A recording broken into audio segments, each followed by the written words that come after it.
Estamos iniciando o curso Práticas de Manejo para os módulos básicos do Sisteminha. O tema de hoje será a atividade de piscicultura. O objetivo desse curso é discutir com vocês sobre o manejo, desenvolvimento e aplicações das técnicas utilizadas no aumento da produção, adequadas à tecnologia social conhecida como Sisteminha.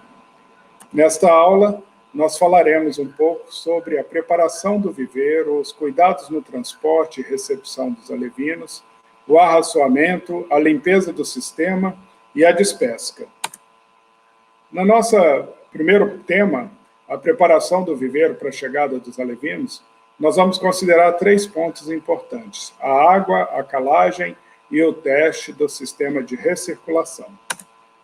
Em relação à água, nós vamos observar que nós temos pessoas que trabalham com o sisteminha na área urbana, periurbana e rural. A dúvida recente das pessoas que trabalham na área urbana é se podem utilizar a água oriunda do sistema público de abastecimento. A resposta é sim. A água deve ser descansada durante 2 a 3 dias. O tanque pode ser cheio até a borda, faltando uns 2 a 5 centímetros da borda, e a utilização da água do serviço público, ela vem com cloro. Inicialmente, se você colocar o peixe diretamente nessa água, ele vai morrer, porque o cloro vai reagir e, como sendo um desinfetante, vai afetar a vida dos peixes. No entanto, se você utilizar essa água descansada 2 a 3 dias, esse problema não existe, porque o cloro, por ser um gás volátil, ele vai embora para a atmosfera. Então, a água da rua pode ser utilizada. No dia a dia, há uma substituição de até 10% dessa água, do volume da água do tanque, em torno de 1.000 litros. Você pode utilizar a água do abastecimento, uma vez que o cloro vai ser diluído no volume total de água e não prejudicará os peixes. Então, a reposição para evaporação ou para um uso de irrigação de horta é possível. Para as pessoas que moram nas áreas periurbanas e rurais, elas geralmente vão utilizar a água de alguma represa, ou a água de um poço, ou a água de pequenos córregos. Essas águas podem ser usadas diretamente no tanque sem nenhum problema. Nós vamos ver também que há necessidade de se preparar bem o tanque. Então, o segundo item é a calagem. Essa calagem ela vai ser realizada utilizando-se 2 produtos, o cal e o gesso. Ambos são facilmente encontrados no mercado, pode ser encontrado nas lojas de construção, o gesso em pó, a cal hidratada ou a cal virgem. A mistura é feita 50%, então um exemplo seria pegar 1 quilo de gesso, 1 quilo de cal, misturar essas 2 e guardar numa vasilha, pode ser um baldinho de plástico fechado, e diariamente você vai retirar uma certa quantidade dessa mistura para colocar no tanque. Antes da chegada dos alevinos, 2 a 3 dias antes, você pode colocar cerca de 200 gramas dessa mistura de cal e gesso em toda a massa de água, dos 10.000 litros que você encheu o tanque.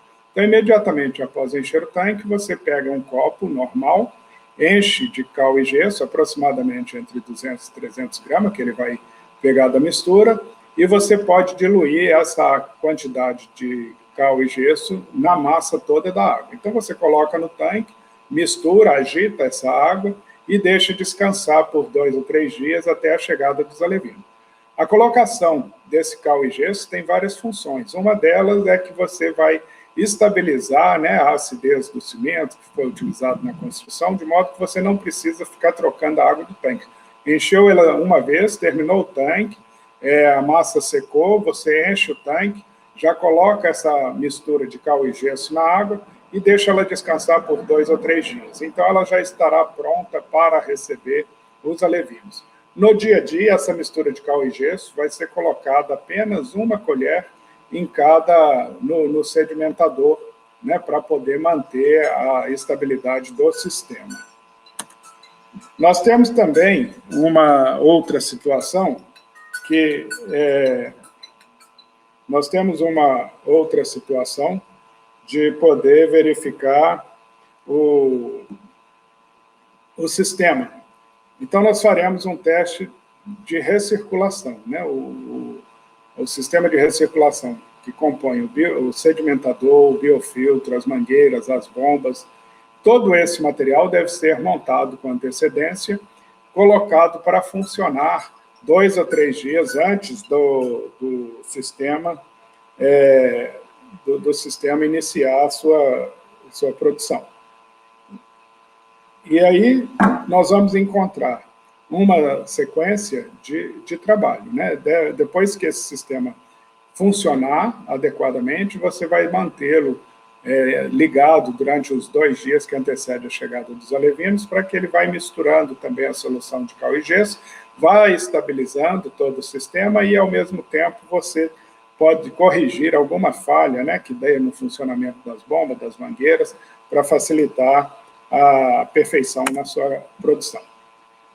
O segundo ponto que nós podemos observar nesse curso seria o cuidado no transporte e recepção dos alevinos. Então, nesse momento, você já tem o seu tanque adequado, ele está cheio, ele já recebeu a solução de cal e gesso para estabilizar, você já testou todo o sistema de recirculação e sedimentação da água, ele está funcionando perfeitamente, e a partir daí, nós temos que preocupar, então, com a chegada, né, com a compra e a chegada dos alevinos e das ações que nós vamos trabalhar. Então, o primeiro ponto que nós vamos discutir nesse tema seria relacionado à origem. O segundo, a embalagem. O terceiro, o transporte e a aclimatação desses peixes no sistema. Como fazer isso? Como é que nós vamos escolher o lugar adequado para se fazer a compra dos alevinos?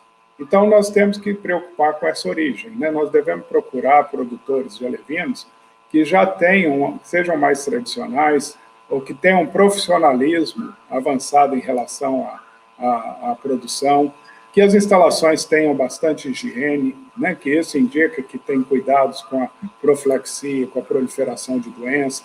Os alevinos devem ser sadios, saudáveis, bem uniformes, né? Com não haver muita variação de tamanho. Às vezes você vai comprar um alevino achando que está comprando um alevino maior, que é melhor, nem sempre, é como se fosse o pintinho de um dia na granja. O peixe, às vezes ele pode estar grande, ele tem um tamanho grande, mas a idade muito avançada, porque ficou estocado durante muito tempo, etc. Então é preferível que você compre do produtor credenciado, de modo que o alevino esteja com a idade e tamanho adequado. Então, é uma correlação, né? As duas coisas têm que andar junto. Não adianta eu ter um alevino grande e velho. Não adianta eu ter um alevino pequeno, com tamanhos desuniformes, sem ter essa qualidade, né? De poder associar a idade ideal com o peso ideal. O certo é que você deve comprar alevinos com cerca de 30 dias, da fase inicial de nascimento, seriam de lar, de ovo, né, ao alevino de compra, pesando uma média de 1,5 grama a 2,5 gramas.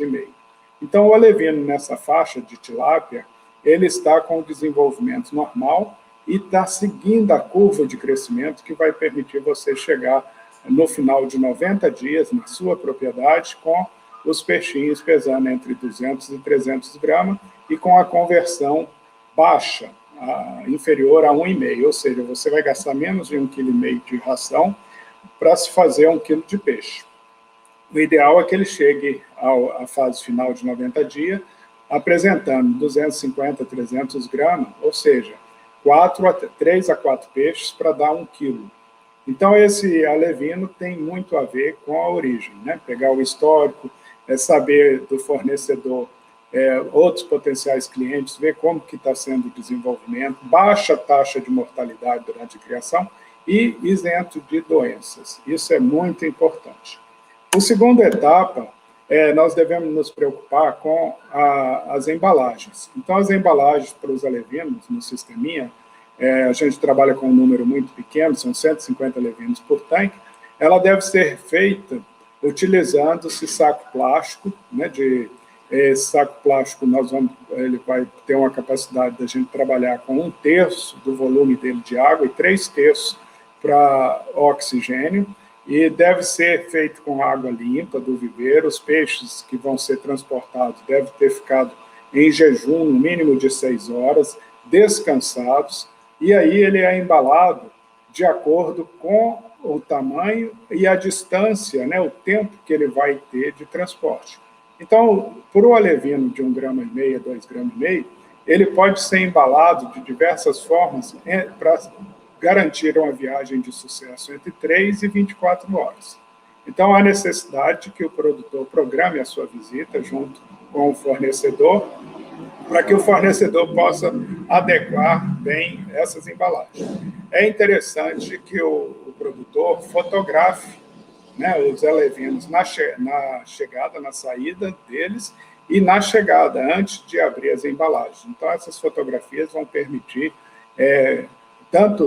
vai resguardar o produtor, né, no caso de morte durante o transporte, e vai resguardar também o fornecedor para situações de fraude, né, em relação a querer ser esperto, né, com a alevina, morreu tudo no transporte, ou então realmente morreu e a pessoa não poder comprovar. Então, fotografa, né, filma abrindo a embalagem no local, fechando, para que haja bastante segurança técnica no trabalho. Normalmente, há um monitoramento, os produtores de alevinos já conhecem as distâncias que podem ser trabalhadas, e isso passa a ser um ponto secundário, mas de muita importância para o nosso produtor. Tá? E como a quantidade nossa é bem pequena, isso se torna bastante razoável. Há necessidade que, durante o transporte, a gente observe, né, que, ao abrir a embalagem, ela deve ter um cheiro suave, né, um cheiro de lagoa, um cheiro do próprio peixe, mais suave. Nada de um cheiro que lembre amônia, a amônia não tem cheiro, né, mas o amoníaco, né, que lembre um cheiro mais forte de amoníaco, a gente deve preocupar com a aclimatação. Então, se o peixe passou muitas horas, né, ou foi embalado de barriga cheia e tudo, então esse cheiro, né, que vem da degradação dos resíduos, pode ser muito acentuado. Também, durante o transporte, nós devemos evitar locais de sol. Quer dizer, o ideal é, até embalar o peixe, a gente conversa, bate papo, pergunta sobre as coisas. Embalou o peixe, pôs no carro, a gente vai embora para chegar o mais rápido possível no local. Se tiver de parar em local sombreado, né, não deixar exposto ao sol direto, para que a água não aqueça demais e possa prejudicar os peixes, e a gente fazer um transporte programado, né, dentro dos horários, com uma margem de segurança. Se furar um pneu, tiver de estabelecer um tempo maior, né, de parar, fazer um lanche, então isso deve ser adequado. A chegada dos peixes também, às vezes você ainda vai ter de fazer um segundo transporte, né, que vai estar ligado às pessoas que recebem o peixe, que seria da transportadora ou mesmo da pessoa que levou, do ponto da cidade de recepção, até a fazenda ou local de criação. E aí são vários meios que as pessoas utilizam, que vão desde a moto, o transporte manual, o transporte em carrinho, transporte até mesmo em barco, no caso da criação dos peixes em tanque-rede. A partir do momento em que o alevino chegou na propriedade, aí sim, né, é responsabilidade agora total do produtor. Então, a primeira coisa que ele deve fazer é colocar a embalagem sobre a água do tanque para que a temperatura dos dois ambientes se iguale. Então, ele vai deixar durante uns 10 a 15 minutos o saquinho boiando na superfície, e em seguida ele vai colocar uma quantidade, vai substituir a água do saquinho pela água do tanque. Mas ele vai fazer isso colocando água dentro do saquinho, e à medida que vai aumentando, ele escorre a metade dessa água, coloca de novo mais a metade da água e faz esse giro várias vezes. Então ele abre o saco, pega a água do tanque, põe dentro do saquinho, dobra o volume.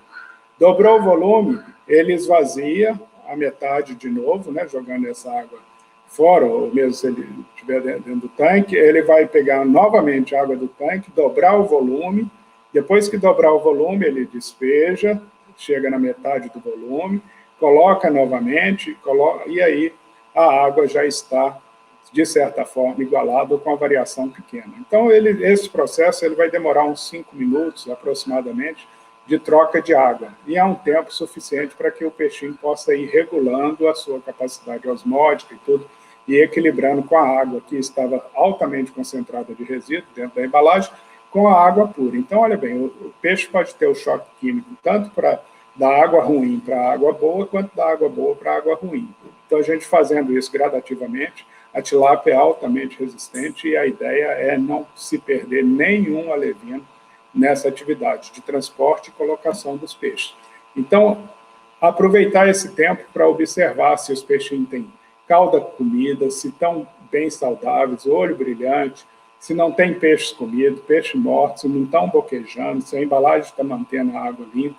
Isso tudo é o produtor que deve fazer e que vai resguardá-lo de ter problema depois com os peixinhos. Então, feito isso, ele vai soltar os alevinos no tanque. À medida que ele vai soltando, os peixes vão movimentar em cardume, eles vão nadar em conjunto, procurando áreas do fundo, vão fazer um reconhecimento do tanque, e você já pode observar, se eles vierem direitinho, já pode, inclusive, às vezes, receber um pouco de alimento, mas normalmente a gente aguarda 1 a 2 horas para que ele faça esse reconhecimento e, a partir daí, a gente inicia a alimentação dos peixes, né? A alimentação, então, ela é feita em função da idade do peixe, em função de uma taxa de alimentação, e nós temos rações diferentes no mercado para cada etapa. Então, no caso da tilápia, atualmente, nós temos 7 tipos de rações diferentes. Seriam 8, mas a primeira, que é a ração em pó, ela é utilizada geralmente no produtor de alevino, desde a fase do nascimento, da larva, até a transformação do alevino pela inversão do sexo. Então, nessa fase, ele utiliza os hormônios, normal, para se fazer a mudança de sexo, né, de fêmea para macho, que a tilápia, a gente trabalha mais com os machos, não engorda, e durante 30 dias. Então, esses 30 primeiros dias, ele vai utilizar essa ração em pó. Já o produtor, quando ele consegue o alevino, né, ele pega o alevino de boa qualidade, ele vai iniciar o tratamento com a ração chamada R1. Então, essa R1 ela tem poucos milímetros, né, de tamanho, composição diferenciada, e ela é dada, é uma ração bem cara, mas ela é utilizada apenas na primeira semana, conforme nós vamos ver na tabela. E depois a R2, a R3 e assim sucessivamente, de acordo com o consumo dos peixes. A ideia é que vai se gastar entre 35 e 45 quilos de ração durante 90 dias de criação, iniciando a ração na primeira semana. Ele vai alimentar da ração R1, quando os alevinos estão entre 0,5 a 1,5 gramas, até 2 gramas. São 6 tratos diários, né? E com uma média de 12 gramas de ração por dia. Então, os 150 alevinos, você vai disponibilizar até 12 gramas de ração por dia durante a primeira semana, dividido em 6 refeições diárias. Então, isso aí é para permitir o peixe ir alimentando aos pouquinhos. Na segunda semana, nós vamos ter a ração R2, né? É uma quantidade que já vai dobrar, eles já vão estar comendo entre 20 e 30 gramas de ração diariamente, o conjunto de peixinho, e também está dividido nas 6 refeições por dia, que vai até a 4ª semana. Quer dizer, o peixinho até completar 1 mês, ele já passou da ração R1, R2, R3, e a R4, ele inicia numa ração com granulometria um pouquinho maior, de composição diferenciada, e nessa última ele já vai estar comendo em torno de 70 gramas de ração por dia, né? A partir daí, da 5ª, 6ª semana, né, ou seja, a partir do 2º mês, os animais vão alimentar da ração R5, e depois da 7ª semana até a 10ª, com a ração R6, né, variando também quantidades de 200 gramas até 400 gramas por dia. Vocês veem que a quantidade de ração é gradativa no dia a dia, e isso faz com que a gente vai tendo uma adequação e adaptação do filtro biológico como se diz, ele é escalonadamente. Então, o peixinho está comendo pouco, tem pouca bactéria, e à medida que vai aumentando, vai se estabilizando o biofiltro. Lembrando que diariamente está sendo colocado 1 colher da mistura de cal e gesso, ou seja, da calagem, lá no sedimentador, para permitir o desenvolvimento das bactérias, né? Principalmente nitrosomonas e nitrobacter, e esse cal vai fazer com que haja a formação o cálcio, né, vai participar da formação da parede celular dessas bactérias, o que é essencial, e também realizar o tamponamento da água do sistema. A partir da 11ª semana, até a finalização, né, nós vamos estar alimentando os peixes com até 900 gramas de ração por dia, que vai ser a ração R7, que vai até os 90 dias, quando o peixe completar o tempo. Como a capacidade de suporte do tanque é de 30 a 35 quilos, coincide aos 90 dias a gente ter essa densidade, né, ou esse peso, essa biomassa no tanque, de 30 a 35 quilos, que vai permitir a gente reiniciar um novo ciclo, né? Fazer ou a despesca toda, ou manter alguns peixes, e aí sempre com o controle da biomassa. A prática da alimentação, ela deve ser feita de forma bem metódica e com calma. Ela deve gerar um prazer no tratador, porque os peixes, eles acostumam com a pessoa e com os horários do tratamento. Então, a gente usa por técnica, apesar de ter a tabela para referenciar a quantidade, é a prática que vai mostrar para a gente o dia a dia. Então, você vai colocar a ração para o peixe, ele comeu tudo, você aumenta um pouquinho. Sobrou ração, você diminui. E aí, em cada vez que você for colocar a ração, seguindo esse critério. O que vai acontecer é que, às vezes, o peixe vai comer a ração que estava programada para uma semana em um tempo menor. Significa que ele está aproveitando melhor a ração e crescendo mais. Então, você também pode adiantar, né? Então, aquela quantidade, nós temos casos, às vezes, que adianta até 15, 20 dias na criação.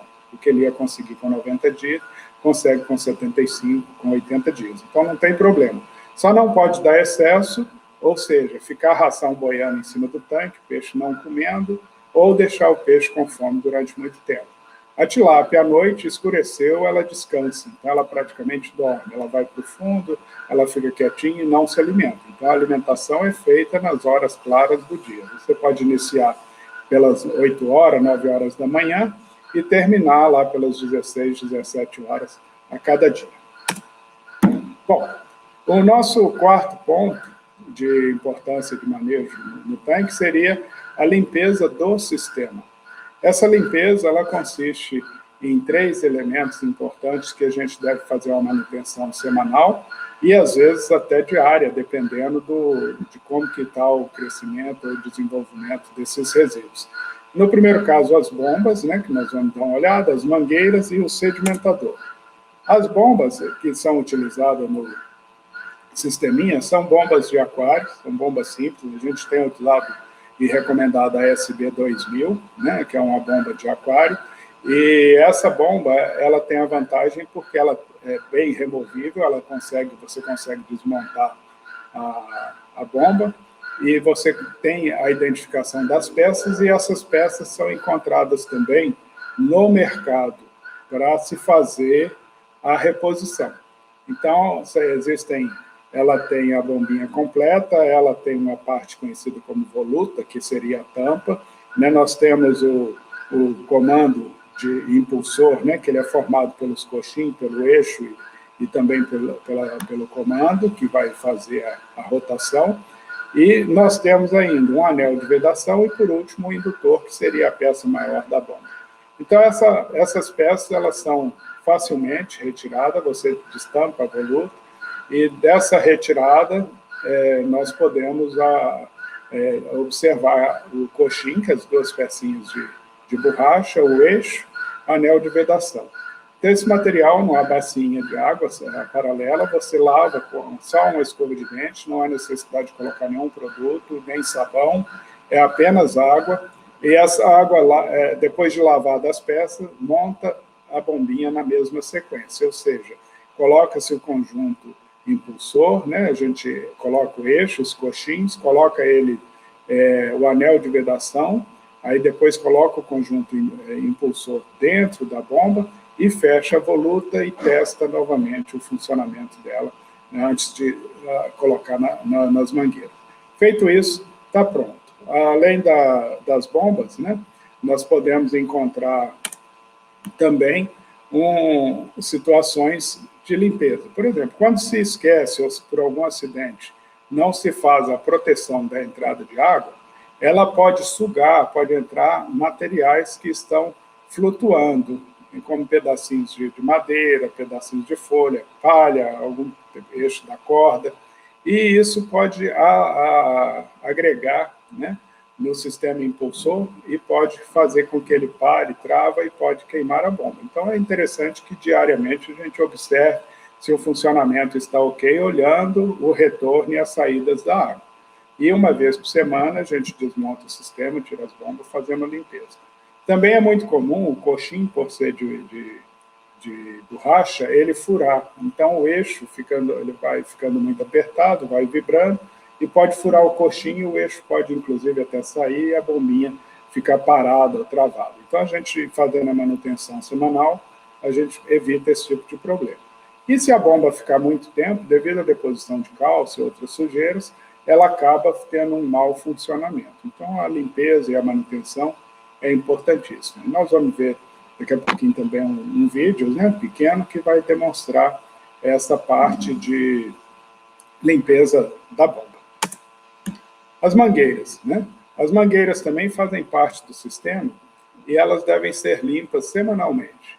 Para a limpeza da mangueira, a gente utiliza um arame comprido, colocando uma buchinha de pano na ponta, e passa ela dentro da mangueira jogando água. Então você faz uma limpeza, é uma limpeza grosseira, não precisa ser uma limpeza de deixar brilhando o sistema, né? É errado, porque nós precisamos das bactérias, o que está ali, aparentemente sujeira, na verdade são resíduos lotados de bactérias, e nós não podemos matá-las, nós temos que conservá-las. Elas é que fazem a vida toda do sisteminha. Mas nós temos que tirar as obstruções, né? Se a bomba está jogando pouca água, às vezes a mangueira está entupida e está crescendo algum tipo de lodo e tudo, então esse resíduo deve ser retirado semanalmente das mangueiras. Esse é o cuidado, são os cuidados principais do sisteminha. Você fazendo isso semanalmente, a sua bombinha vai durar aí durante 5 anos. A gente tem exemplos aqui de durações de 3 a 5 anos, com muita facilidade. Peças que desgastam, que você tem que ter sobressalente o eixo, você tem que ter sobressalente os 2 coxins e o anel de vedação, que por ser de borracha pode se ressecar, pode quebrar, pode perder. Então é bom a gente ter isso para evitar o mau funcionamento da bombinha. Eu recomendo que você tenha, para cada bomba, você tenha pelo menos 2 conjuntos de eixo de reparos completos da bomba, para te dar a garantia de tempo, né? Para você não ficar na mão. E o material pequeno, principalmente coxim, eixo, etc., que você tenha pelo menos 2 também de reserva, para cada vez que você adquirir uma bomba, adquirir também o material de reposição, para você não ficar dependente, né, desse material na hora de fazer a manutenção das bombas. Sedimentador, da mesma forma, uma vez por semana, ele deve ser limpo, esvaziado. Essa água que vai ser retirada pode ser utilizada em parte para umedecer o minhocário, pode ser utilizado na compostagem, pode ser utilizado no biodigestor e pode ser utilizada também na produção de hortaliças, das olerícolas, dos vegetais. Para isso, a gente recomenda que ela seja diluída, por exemplo, 1 litro de água do sedimentador, principalmente do fundo, com a borra, em pelo menos 5 litros de água limpa. Então, essa mistura, ou seja, 4 litros de água limpa com 1 litro de água do sedimentador, serve para você jogar na planta e é muito rica em potássio, nitrogênio, cálcio, magnésio, fósforo e o enxofre. Então, a gente não pode desperdiçar.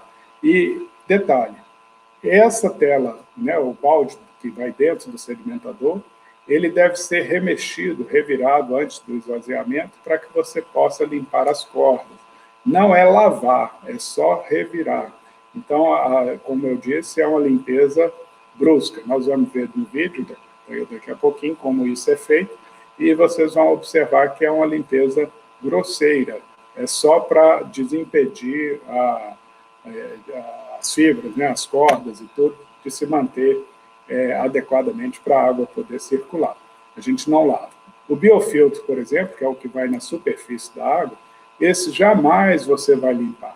Então, nós vamos limpar as mangueiras, mas não o biofiltro, porque é nele que estarão as bactérias, né, nitrosomona, nitrobacter, desenvolvidas. Então, se a gente lavar e limpar, nós estamos tirando a vida do tanque, tá bom?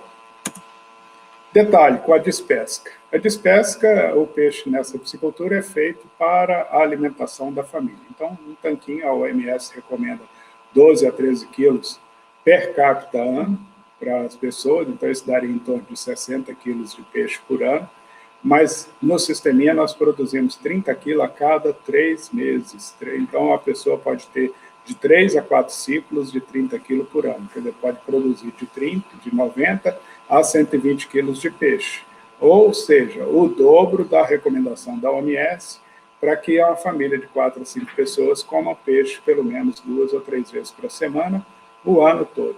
Então, a despesca pode iniciar com anzol, a partir dos 60 dias de criação, e pode ser utilizado os petrechos de pesca, como tarrafa, a redinha, para fazer a retirada total dos peixes. Não há necessidade de trocar água. A água no tanque do peixe é infinita. Você vai utilizá-la por 1, 2, 3, 4, 5 anos. Se você não tiver a reposição de água utilizada numa irrigação de planta, às vezes a pessoa morando na área urbana não tem acesso a isso, ele pode utilizar essa água no dia a dia, fazendo apenas a reposição da água que evaporou. Então, uma vez por semana, ele repõe a água evaporada no tanque infinitamente, sem precisar de tirar. E se ele tirar para irrigar, que ele pode retirar até 1.000 litros de água por dia, ele teria que estar repondo esses 1.000 litros por dia. E aí, essas são as dicas, né, que a gente tem para a piscicultura, e no caso do sisteminha, essa diversidade de produtos, né, que a gente pode ver, faz parte do dia a dia do produtor. Um abraço a todos vocês e até a próxima.